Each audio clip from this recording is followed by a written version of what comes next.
Fa afaka ray volana katroka dia hivalona tanteraka ny taona 2024 amin'izao farany taona izao dia nanome tomba ny ezaka ihany koa amin'ny zava-bitany gouvernemanta ny Premier ministre Jean Ravelnarivo Voulard-Avoavo sy Marc Antony.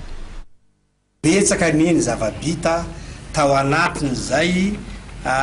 taona diavintsika ity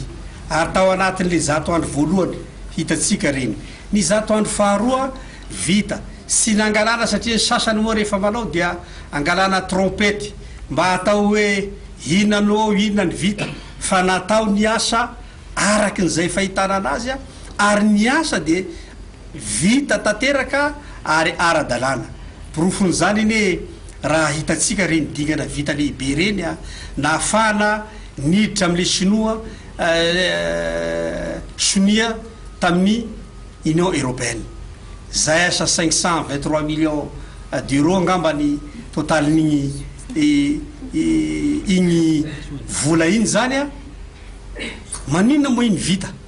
no nikena dikan'izany nisy dingana lehibe vita tao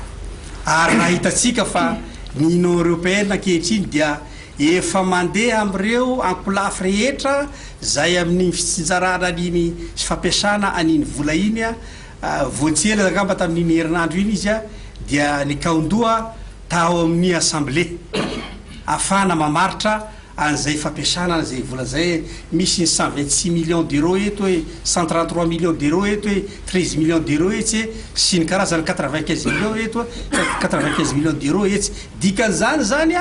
dia miroso ny fampandrosoam-pirenena ary misy tokoa ny ezaka lehibe tao anatin'izany